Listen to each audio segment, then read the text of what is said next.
into their futures. Welcome to the Veterans Hour, a monthly program produced by the Rachel Corrie Chapter 109 for Veterans for Peace in Olympia, Washington. I'm Mark Fleming, your host for this program.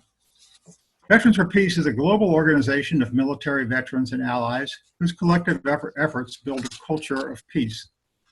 As Veterans for Peace, we bring a unique and important voice to issues of war and peace. We inform the public of true causes and enormous costs of war and emphasize the nation's obligations to heal the wounds of war. The Rachel Corrie chapter in Olympia is one of over 140 chapters worldwide whose work includes educating the public, advocating for dismantling of the war economy, providing services that assist veterans and victims of war, eliminating nuclear weapons, and most significantly, working to end all wars. Each month, we present a program focusing on veterans issues, and matters of war and peace. This program examines the Treaty on the Prohibition of Nuclear Weapons. It was enacted by the United Nations General Assembly in 2017 and will become effective in January of 2021, following the ratification by the required number of nations. I'm very pleased to have as guests to discuss this timely issue, John Burroughs and Joanne Dufour. John Burroughs is a senior analyst for the Lawyers Committee on Nuclear Policy in New York City. From February 1999 to September 2020, he was the executive director. He has represented the Lawyers Committee in review proceedings and pursuant to the 1970 Treaty on Nuclear Non-Proliferation Treaty and negotiations on the treaty to prohibit nuclear weapons. He is the author, co-author, and editor of numerous publications and articles on nuclear weapons and disarmament. John has a law degree and PhD from the University of California at Berkeley and a BA from Harvard University.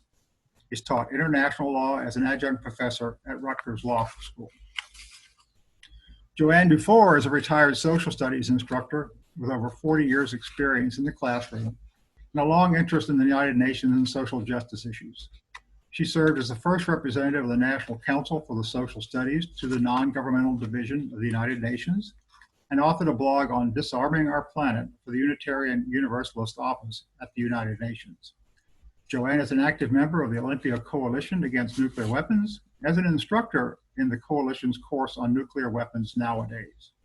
She's also been an instructor in international humanitarian law for the American Red Cross, and she earned her BA from the University of Michigan, a master's degree from the University of Pennsylvania, and is taught as an adjunct professor at 5 universities. So welcome to you both. I'm glad you're here and looking forward to the discussion. This is a very timely issue, as I mentioned. It's a treaty that's going into effect and we hope will make a change. So I'd like to start with a brief overview of the treaty. So Joanne, would you tell the viewers what the treaty is and how it came about? Sure. And first of all, I want to thank you for the invitation. It's an honor to be here and certainly an honor to co-present with John, who knows a lot more than I do. And I hope he feels very comfortable adding to any of my comments that need enhancing. The brief overview is there have been efforts within the disarmament community to try to bring peace and to control weapons of mass destruction. And we see progress as a series of weapons were in fact restricted by treaties and over the course of time have really made a difference. Treaties like a treaty against the use of chemical weapons or of biological weapons or of landmines or of cluster munitions. These treaties have all really marked progress. But especially one particular organization was looking over the series, nothing had ever been said about nuclear weapons, except that interest started, and it started in 2010 at a review conference of the Non-Proliferation Treaty. And it over the course of time got developed into a very, very quickly written and relatively quickly ratified treaty that's coming into effect on January 22nd. And you'll hear lots more details about this treaty in the course of our presentation.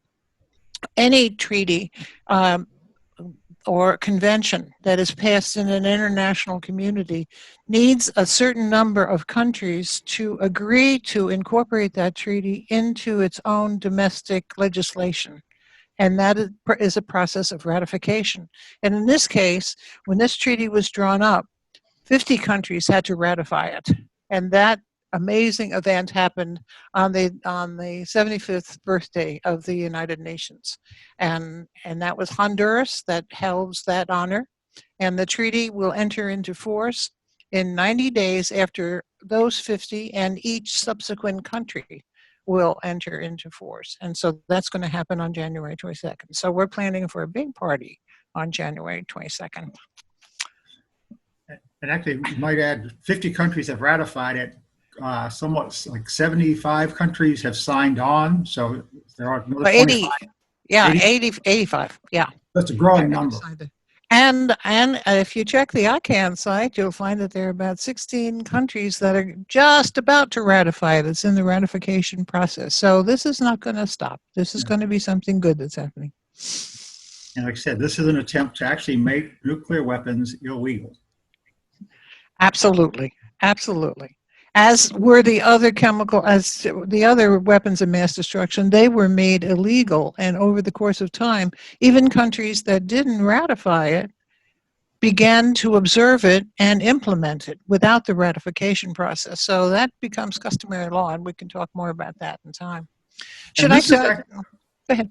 This is actually part of a long history of controlling nuclear weapons, as well as just, as you said, weapons of mass destruction. I want to talk a little bit about the origins. One thing I came across a few years ago reading a book about dreadnoughts, the great battleships of the early 20th century. That was the first nuclear, those were the great weapons of that era. And there was a Washington Naval Treaty that attempted to put limits on the number of these capital ships that any country could have. So that was one effort.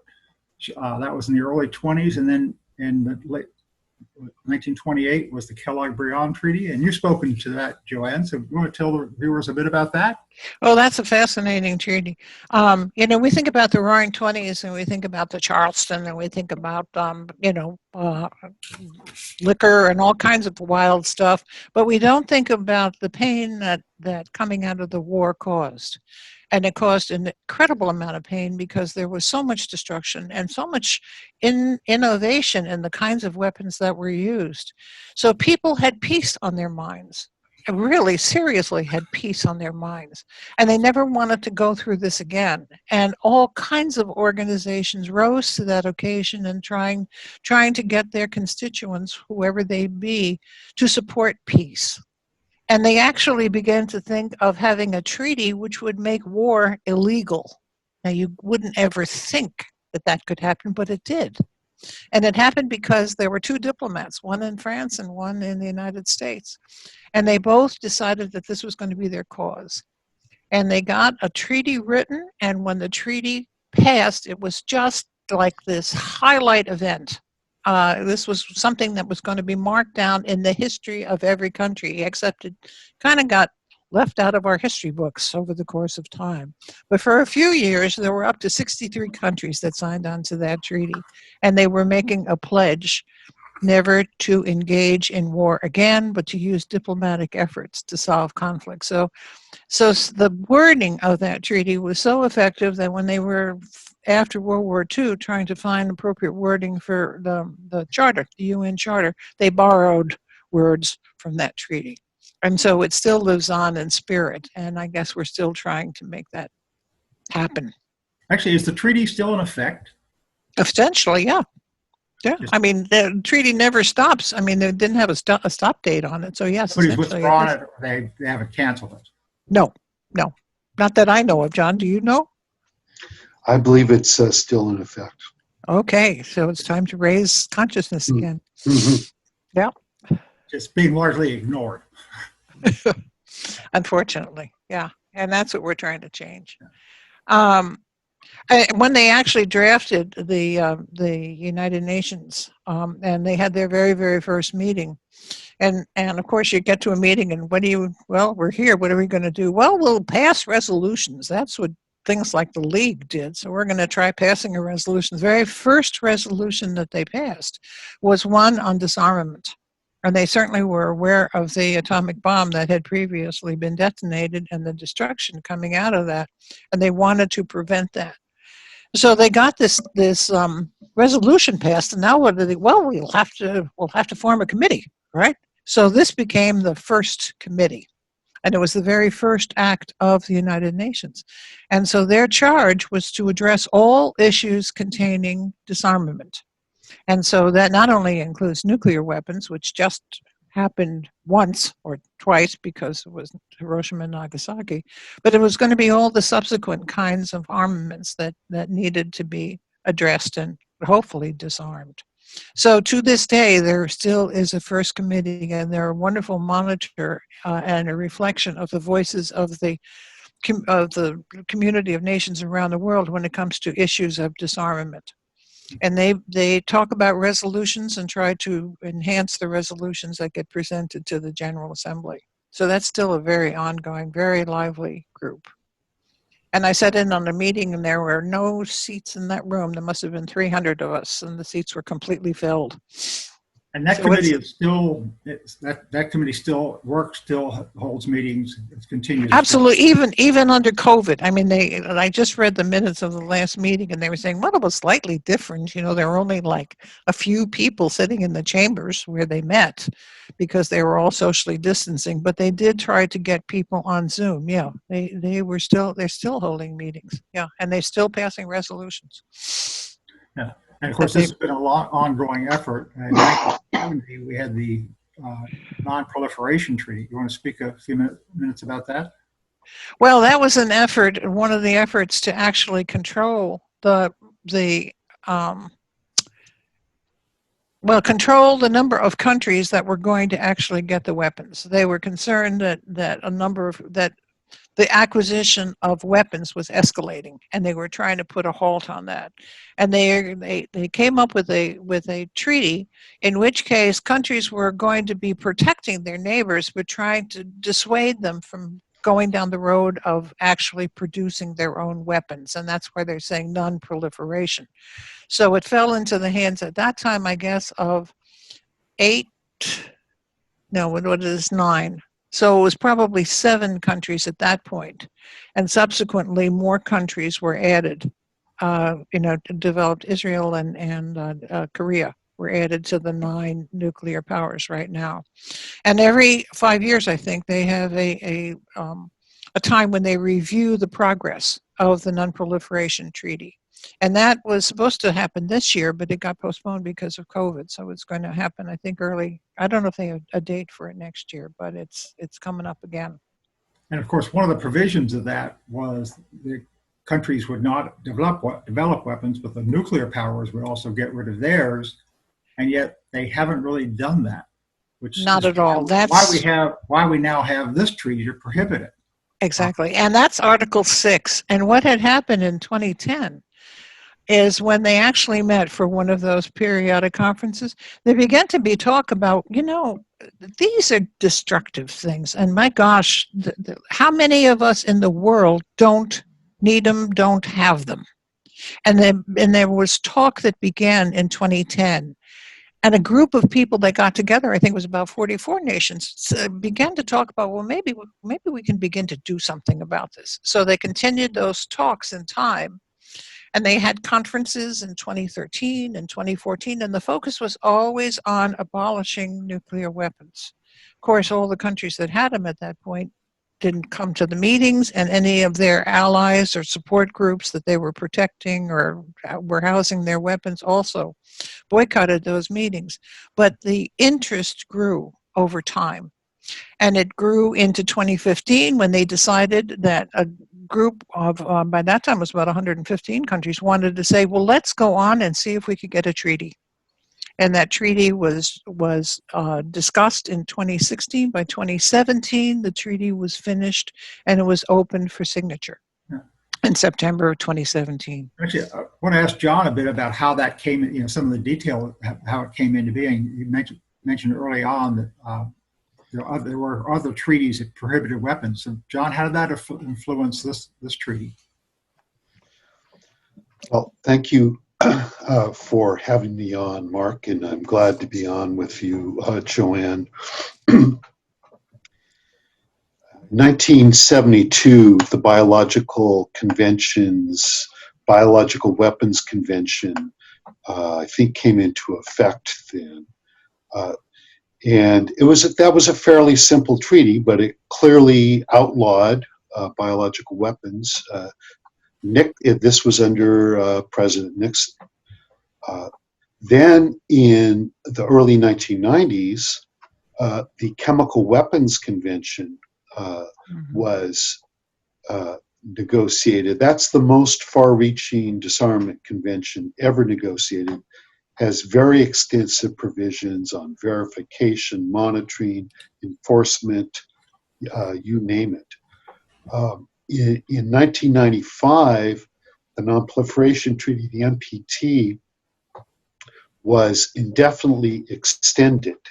It had a 25-year period initially, and then the decision had to be made whether and for how long to extend it. But as part of that extension package, the nuclear weapon states parties to the treaty, US, UK, France, Russia, and China, agreed to some fairly specific measures to implement the disarmament obligation already mentioned in Article 6. So this was a time of really impressive multilateralism. Chemical Weapons Convention, extension of the NPT. Later in that decade, there was the negotiation of the Rome Statute of the International Criminal Court. Yeah. And there was also the negotiation of the Comprehensive Nuclear Test Ban Treaty in 1996. So at the time, countries and also NGOs like mine were saying, okay, well, we should have a comprehensive convention prohibiting and eliminating nuclear weapons, like the Chemical Weapons Convention. However, the Western nuclear states, US, UK, and France, plus Russia, had no interest in going forward with a comprehensive convention on nuclear weapons. And by the end of the decade in the United States, sort of the energy for multilateralism had just disappeared. The resistance became fierce, and the Comprehensive Test Ban Treaty was not approved for ratification by the US Senate in 1999. So the Treaty on Prohibition of Nuclear Weapons, the TPNW, essentially grew out of frustration with the lack of progress on multilateral nuclear disarmament. And in fact,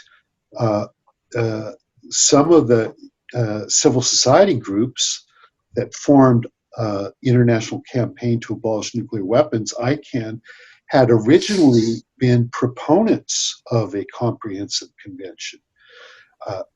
But eventually they turned, along with the Red Cross and various governments like Austria, eventually Ireland, Mexico, Brazil, South Africa were among the leaders.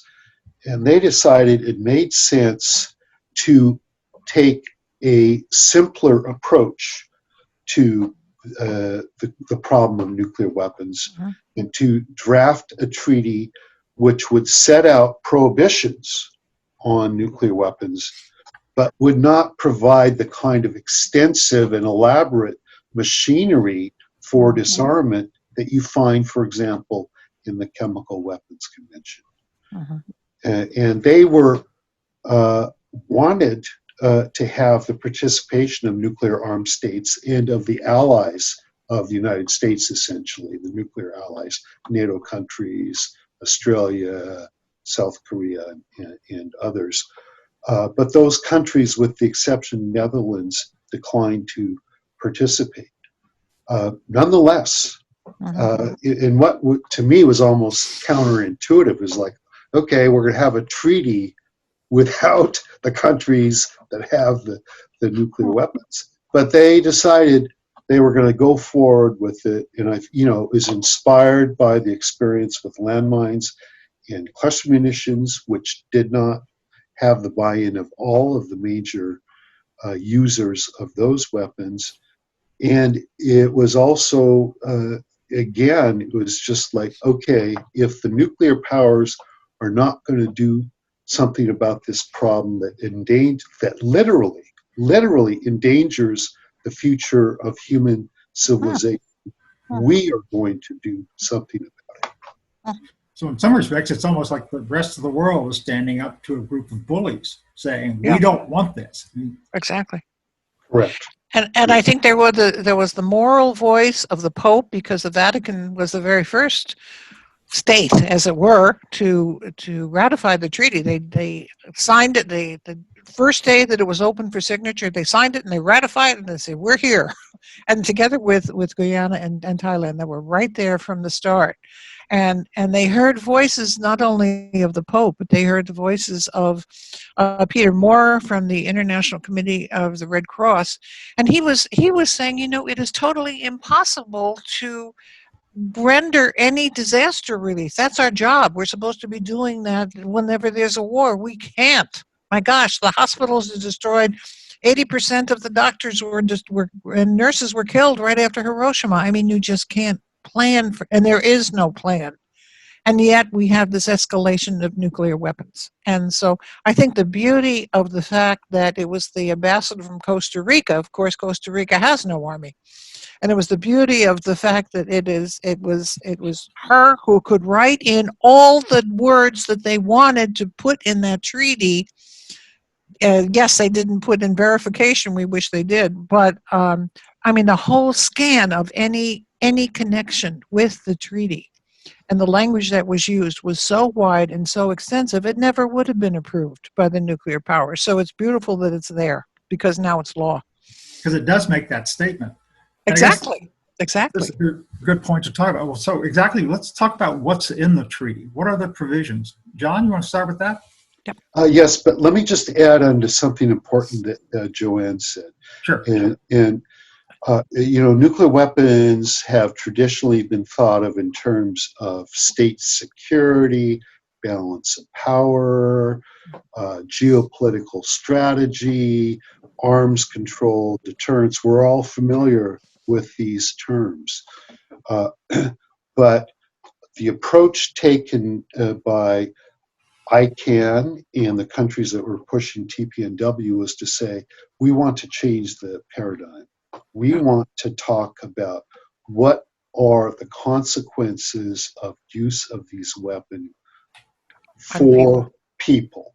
And so there were 3 conferences that preceded negotiation of the treaty on humanitarian consequences of use and development and testing of nuclear weapons. One in Norway, one in Mexico, and then the final one in Austria. In Austria, Vienna, yeah.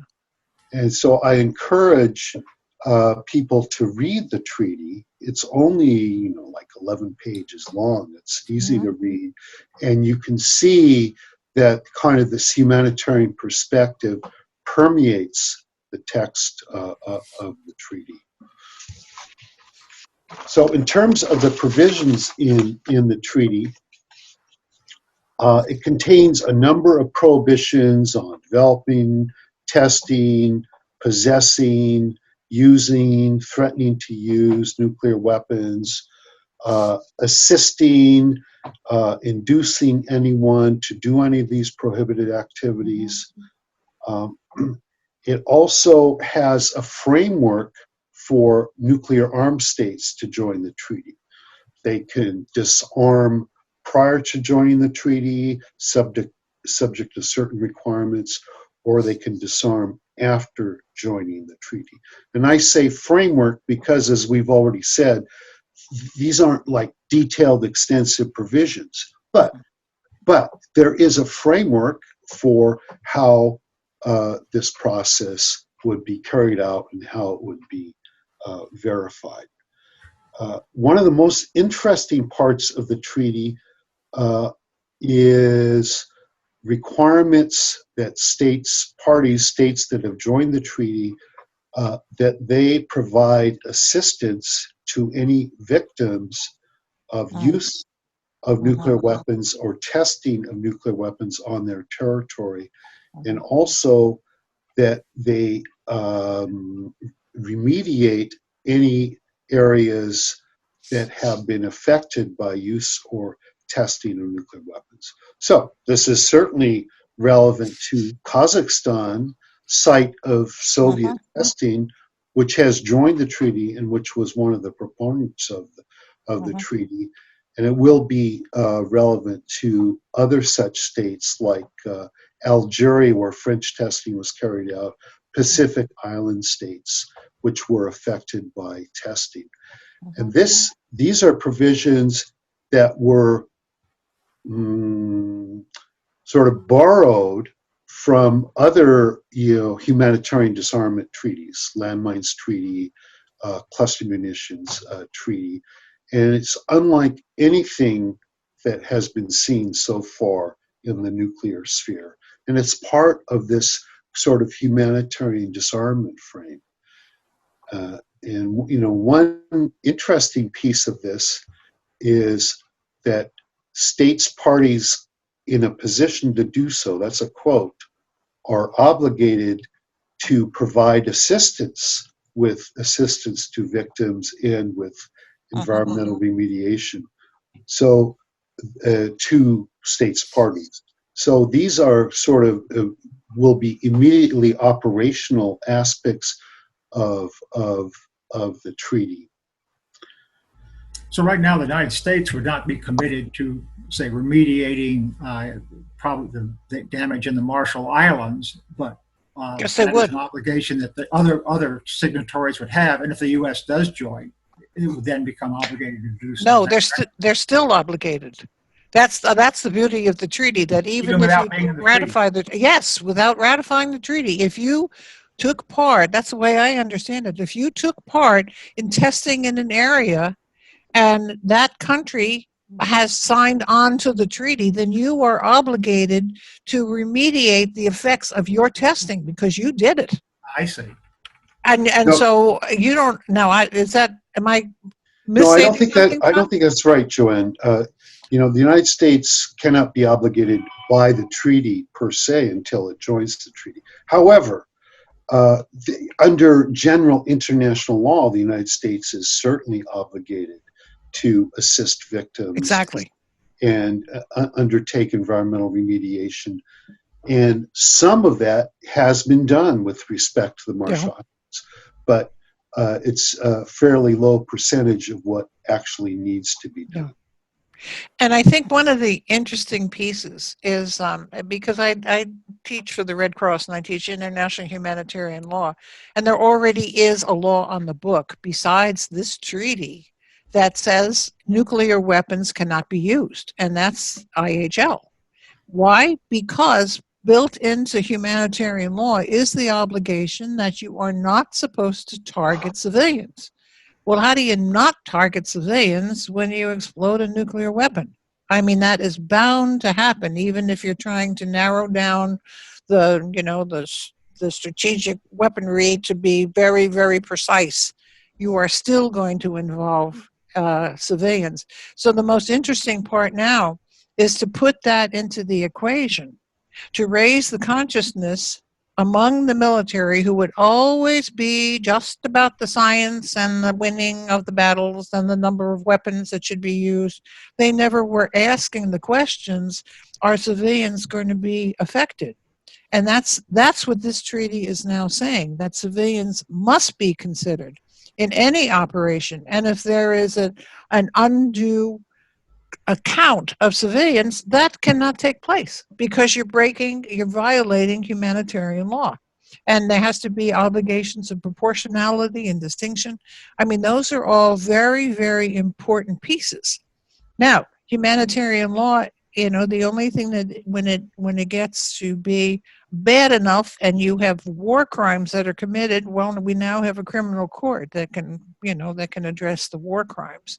But the whole transition of putting that humanitarian piece and the consciousness that civilians are going to be affected into the equation, that is startlingly new. And I think that consciousness is coming up now with this treaty, because of the humanitarian, because you're saying, it's humanitarian issues have to be addressed. You're not just out to win a game and destroy. Actually, early in the nuclear age, in fact, just after the U.S. dropped the bombs on Nagasaki and Hiroshima, Harry Truman said, "This is not a military weapon. It kills women and children. Exactly. It destroys hospitals. It destroys civilian infrastructure." And he removed it from the control of the military. And the whole history of the U.S. nuclear policy since has been to make it a military weapon. Exactly. And Hiroshima was August 6, 1945. September 15th, 1945, the International Committee of the Red Cross came out and said this is a violation of Geneva Conventions. And they stood firm that nuclear weapons are in violation. They should never be used. That was 3 weeks after the first bomb. And so they have been a long time supporter of abolishing nuclear weapons. Oh, this is a really important point that you're making, Joanne, that the TPNW is sort of a new development, a new chapter in the application of the law of armed conflict, the international humanitarian law, to nuclear weapons. And there were condemnations, as you say, right after the U.S. bombed Hiroshima and Nagasaki. Early 1960s, the General Assembly adopted a resolution with 2/3 of states supporting it, saying that use of nuclear weapons is a crime against humanity and violation of international law. And in 1996, the International Court of Justice released an opinion in which it said that the use of nuclear weapons cannot be reconciled with the requirements of international humanitarian law, discrimination, not causing unnecessary suffering. But there were some ambiguities in the ICJ opinion. Yeah. And so the TPNW is affirming some of the important elements developed over the years, but in a treaty form. So in a way, it's as if this condemnation of nuclear weapons as contrary to basic principles of international humanitarian law has escaped the UN. No, it's escaped the UN, and now it's out in the public sphere. And so I think that's actually a real accomplishment of TPNW. Yeah, and that's you bring up an interesting point, because this is a treaty that does not include the nuclear powers. In fact, the nuclear powers have been pretty resistant to it. How is this going to work? I mean, we talked about some of the other treaties that have been in effect, like the landmine, the chemical weapons, that have had some effects. So can you explain how that might apply in this particular case with nuclear weapons? I mean, how is it going to work? Yeah, I mean, how? Yeah. Well, hopefully it prevents. How will it affect the nuclear powers if they don't want to join? Put it that way. Well, I think that what you're saying is don't use them. Don't ever use them. Matter of fact, there have been so many mistakes that have occurred and near misses and near detonations that the only logical way to solve the problem is to eliminate them. And you've heard people like the Secretary General and again Peter Moore, and you heard the Pope to say that that the pressure is on you because you have these doggone weapons and you're holding the rest of us hostage because you have them. And so I always thought it's intriguing that victims, and they don't like to be called victims, but I guess in a way they're really survivors. The Marshall Islanders were the ones that brought that case to the World Court. And they have continued to bring cases against, they brought cases against every single nuclear power for violation of the NPT. And so the whole idea of the assertion of groups that were victimized by this now is a whole new piece. And you mentioned Kazakhstan, and it's a whole new piece that these people that once were, felt like, oh my gosh, what am I going to do with the rest of my life now that, radiation has affected me, or cancer has taken hold, or my gosh, my thyroid doesn't work, and et cetera, and all of the after effects that go along with the use of the nuclear weapons. Now they can take to the courts. And that's what's beginning to happen. And so if you get enough of that to happen, I mean, you could see it already. Consciousness, I mean, how many times are we beginning to hear Kazakhs beginning to talk about, and this is what our side is saying. We've heard the Marshall Islanders do that, but that's going to ripple along, we're going to hear from the Algerians.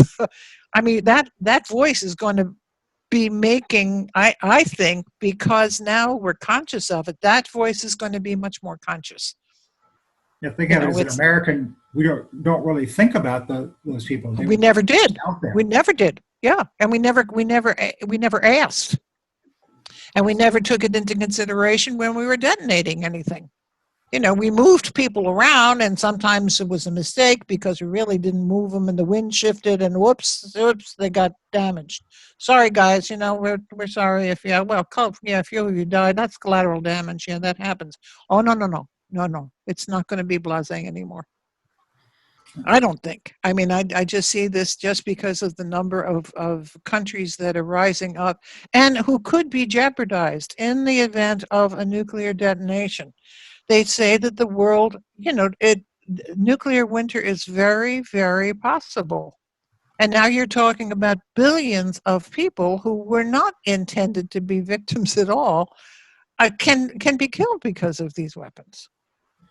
And those are civilians. They are not the military who is following the law of armed conflict. They're supposed to follow the law of armed conflict. I think that raising public awareness is certainly one of the major contributions of the TPNW. Exactly.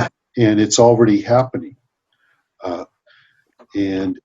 But proponents of the TPNW, like ICANN, also point to what was accomplished with the treaty banning landmines.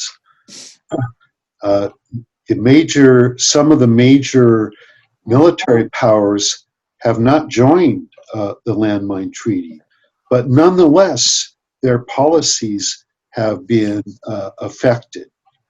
For instance, the United States, as I understand it, stopped deploying landmines except in Korea. Mm-hmm. Yeah. And so proponents of the TPNW are hoping for a similar effect. Well, we will see. But one point of pressure is with the allies of the United States that rely on the so-called nuclear umbrella. In other words, the U.S. says, in certain circumstances, we will use nuclear weapons on behalf of our allies in Europe or our allies in the Pacific. But publics in those countries are now putting serious pressure on their governments to say, why are we still in the era of nuclear weapons? Our country should stop relying on them via being part of the U.S. Nuclear umbrella.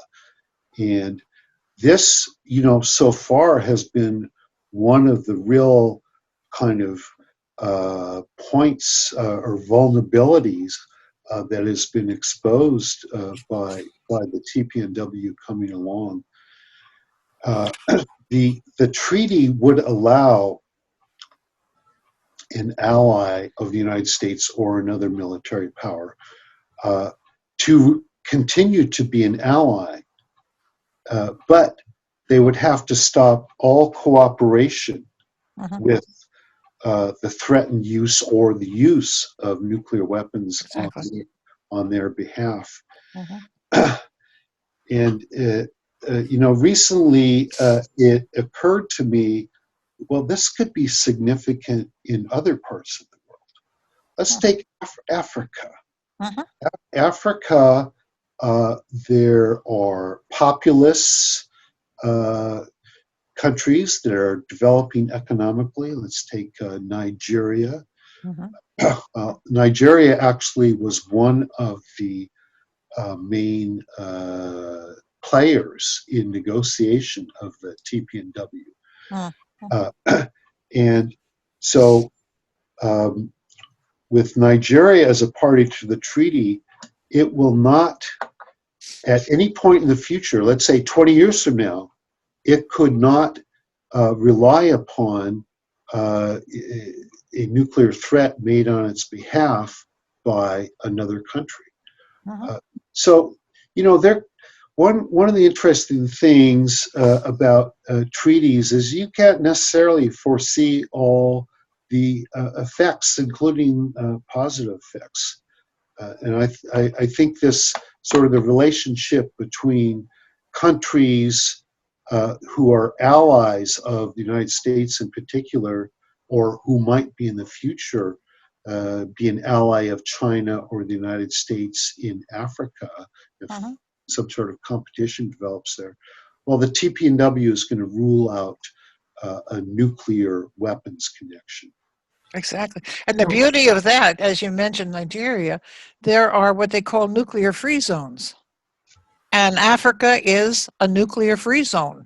And that means, I think, there are 53 nations in Africa. I don't know if all of them have become part of that nuclear free zone, but many of them, most of them have.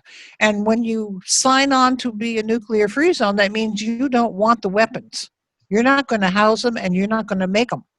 And so we have all of Latin America have said that because that's a nuclear-free zone. Central Asia has done it because of Kazakhstan and her neighbors that have signed on to that. Mongolia has signed on as a nuclear-free zone. The Pacific Islands have signed on as a nuclear-free zone. So there are 180 nations now that are nuclear-free zones. Well, only 50 of them have signed the treaty yet. But that means that easily the 130 more might, because they've already become these. And there's even discussion of a Middle East nuclear free zone if they could actually involve Iran and Israel. And, there is discussion about that. And there is some positive movement towards that. So, I mean, the people are so serious about this that I think it's amazing and wonderful that it's happening, because it only does make common sense. There's other ways to spend that money that are It much. is, it is true, Joanne, that the regional nuclear weapons-free zones existed. There was an obligation not to acquire nuclear weapons for almost all countries in the world under the Non-Proliferation Treaty. So the TPNW is building upon and reinforcing, which is a Exactly. reinforcing those obligations under the NPT and under the regional nuclear weapon free zones. But most interpretations of regional nuclear weapons free zones would say that they don't necessarily rule out an alliance with a nuclear armed country in which even nuclear weapons could be threatened on behalf of that country. But the TPNW does Okay. really rule that out. So Yeah. that's a Yeah. significant step. Yeah. And it sounds like this is a case where, people seem to be far ahead of their governments in terms of saying this is wrong, we don't want it. So this is a way of kind of pushing the governments. And I think And there's an interesting case with the government too. Belgium is one of the 5 NATO countries that houses nuclear weapons. Okay. Did Belgium want to be involved in this treaty negotiation? Absolutely not. Oh, no, we're going to boycott every single meeting. No, we're going to vote against the treaty. Absolutely. But then the government changed. And I just read on ICANN that 74% of the people of the country want to abolish nuclear weapons. They want to remove the American missiles that are there. And they have a new government that is now supporting the treaty. Well, hey, if we start to get one of those folks to begin to consider the treaty, this is a wonderful trend. And it, I kept on thinking if anything that our present president was doing was annoying governments, they could just be annoyed enough to say, take your doggone missiles and go home. And So didn't I the don't know bill if in that's Parliament almost vote to support? Well, they were eight votes away. So, 8 votes away, yeah. And so they're a NATO country. So if they exactly. ratify the treaty, they would still be in NATO. And I think, John, you pointed out an article where they can negotiate around those prohibitions so they could still be in NATO, but I guess not include the nuclear umbrella. Is that right? Correct. So it can slowly move it, even where it is. And I've also seen where the United States is now going to countries that have ratified, saying, no, don't, take it back, withdraw your ratification. Yeah. Because the U.S. claims that this treaty, the Treaty on Prohibition of Nuclear Weapons, violates counterproductive to the non-proliferation treaty. Yeah. And the experts said I can say no. Yeah. I mean, from what I've heard here today, it sounds like it's complementary, very much so. One other aspect of how the treaty would work, I want to bring up is issue of divestment. Divestment, yes. Yeah. We want to talk about that, or? I'm happy to say, well, I think, if South Africa was one of the supporters, well, apartheid, we need to say, how did apartheid end? Well, there's that whole divestment piece. There was a whole divestment campaign that was, effective against the apartheid government. And so divestment is a tool. And so they built it into trying to encourage, you can encourage governments, you can encourage cities, you can encourage individuals to divest from those corporations that are making the weapons. And so that whole movement is starting. And once something becomes illegal, there are boards that have ethics that say, and I think this happened with the chemical weapons too, that once chemical weapons became illegal, some of the boards that were supporting the companies that were making the chemical weapons say, no, we don't want to support you if you're doing something illegal now. And again, that's that ripple effect. That you don't have to, your board might not be in a country that supports the treaty necessarily, but you as a board member are resisting, and you're pushing this divestment forward. So and then they have campaigns all over the world to encourage cities. And within cities, you can take your pension funds from the city, like New York. You can take the pension fund and you can say, our pension fund is not going to invest in any company making nuclear weapons.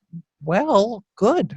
So you're on the road. You wouldn't invest in companies that engage in sweatshops. They wouldn't invest in companies that produce or promote nuclear weapons. Exactly. And then individuals can do the same thing. Mm-hmm. And they have groups called Code Pink, and then they have Don't Bank on the Bomb, and they have affiliated with ICANN. And what they actually do is will tell you, and I just read this yesterday, they have a list on ICANN. If you put on icann.org/universities, they will tell you the universities in the United States that are working on nuclear weapon development. And they'll give you a whole list of the universities. Well, we got a whole lot of alumni here that might decide that they want to tell their university that I will not, if you're going to invest if you're going to allow that kind of investment to go on at the university, I'm not supporting you as an alum anymore. So there are all these opportunities of individuals taking a stand once that knowledge is out there that it's possible. And I was at a hearing of the New York City Council, or a committee of the New York City Council, in February of this year. And they have proposed legislation, and Joanne referred to this, that would prohibit New York City pension funds from investing in companies that make nuclear weapons. And from what I understand, this legislation was quite likely to be adopted, but then the pandemic sort of brought an end to the processes that would have led to that. But that is still in play. It's not something I've followed closely, but my impression is that since the TPNW was negotiated in 2017, there have been several major banks in Europe and other parts of the world which have said, we're going to stop investing in nuclear weapons makers. Yep. Even in Japan, that happened. Yeah. Yeah. So you're slowly drawing a circle around nuclear weapons to slowly squeeze them out of the public sphere. Yeah. And actually, we're starting to run out of time. So I want to also touch a little bit on how viewers can support the treaty, because we live in the United States, which is a nuclear power, which seems to be very hostile to the treaty. It may, I don't know if that will change under the Biden administration, but typically, since we've been a nuclear power, I would expect resistance. So what are some of the things that people can do to support this? And one thing is just to learn about it, and where would people learn about the treaty? Well, first of all, I have a comment about the U.S. policy. The U.S. Under the Obama administration was very lukewarm about the effort that led to the negotiation of the treaty. Fortunately, the treaty was negotiated in 2017, when I think the Trump administration wasn't sort of fully seized of the question. But after it was adopted, the U.S. has joined with other, with UK, France, and Russia in particular, in making strong statements. China also making strong statements about how TPNW is not advancing nuclear disarmament. We're not going to join it. I think that could and should change. The U.S., the Biden administration, could welcome the treaty as an important step toward achieving a world free of nuclear weapons. They wouldn't have to say, and we're going to join it tomorrow. They just say it's an important step. It states important principles. I think that's possible. But I do think that people need to think about what does it mean to lobby the U.S. government regarding the TPNW. If you're lobbying the U.S. to join the TPNW, in a way it means you're saying the United States should engage in unilateral nuclear disarmament. Well, I would support the U.S. doing unilateral nuclear disarmament, getting rid of its own arsenal. But, I don't think that's a sort of realistic political objective. So I think what it means with respect to the U.S. government is, first of all, to say the U.S. should welcome the TPNW and the goals that it states, and the U.S. should work with other nuclear-armed countries to create a process for the verified elimination of nuclear weapons, which would allow the U.S. and the other nuclear-armed countries to join the TPNW. And they could, right into the START, if we have a new START treaty, because we need one in a couple, very shortly, they could start to reduce the numbers of weapons through the new START treaty, because that's actually what the last START treaty did, brought down the numbers. and they had verification going on, and that was really important.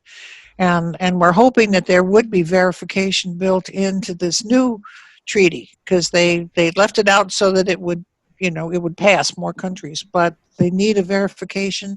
They need to make sure that there's someone to help the IAEA if there's if countries actually do start to destroy their weapons. I think the IAEA has enough jobs that they might need a new agency to do that. And the Pope actually suggested that one, so that's not my idea. But as far as what individuals can do, well, hey, here in Olympia, we hope you'll join the Olympia Coalition Against Nuclear Weapons, because that's our mandate, and we're offering a course. We hope you'll take our course. It's free and it's full of information. We hope out of that you'll be contacting your legislators. Maybe you'll be even talking with your friends about, hey, did you know that nuclear weapons are illegal, and spread the word. There were 1 million people who marched. We have to get that number up to 1 million so that they march again, so that people know and about Joanne, that. Yeah. You mentioned the course we offer. You're the person who signs people up, so they would need to contact you. Absolutely. Yeah. Happy to. And the phone number or email? My email is jdufourhc@msn.com. It's jdufourhc@msn.com. And I'd be happy to enroll them. Yeah, very happy. That course will start in January. January 12th, yeah. Right. Will be the first time. We're going to run it twice a week, and it runs for 4 weeks. And I'll be putting together a short summary of this to go on our blog, and I'll include that along with some of the links and materials you all sent me as we were preparing for this. So we're coming up on the 56-minute mark. So I would like to thank you guys for being on this and being very substantive in your comments. It's been very informative. Actually, there's much that we didn't cover, but I think you really did get in the idea of how it came about and why, and really what we can do about it. So I'd like to appreciate that, and also want to thank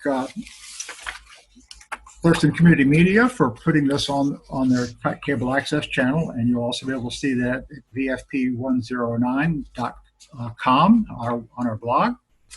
And in closing, I'd like to point out that the Treaty on the Prohibition of Nuclear Weapons is a milestone in the world's thinking about nuclear weapons. 50 years after the world's non-nuclear nations agreed to refrain from developing these weapons of mass destruction, and the nuclear-armed nations agreed to eliminate their arsenals in the Treaty on the Non-Proliferation of Nuclear Weapons, the number of nuclear-armed states has increased. Today's nuclear arsenals remain a threat to the entire world. The Treaty on the Prohibition of Nuclear Weapons is the world telling the nuclear powers that production, possession, and threats and the use of these weapons are no longer acceptable. As our guests have noted, the treaty's effectiveness may be limited by non-participation and resistance of nuclear weapon states and their allies, but the treaty also provides a clear statement by a growing number of nations that nuclear weapons are not legitimate. More than 160 years ago, Frederick Douglass observed that power concedes nothing without a demand. The Treaty on the Prohibition of Nuclear Weapons is a demand that nuclear powers want to ignore. And our job is to make sure that they cannot ignore this demand. So I'd like to thank Joanne and John for participating, and Thurston Community Media for carrying this program. And most of all, I'd like to thank you all for listening. Soldiers, speak out. We can tell the truth of what we've seen. We are not liars. Soldiers, speak out. We have a duty to all children and to their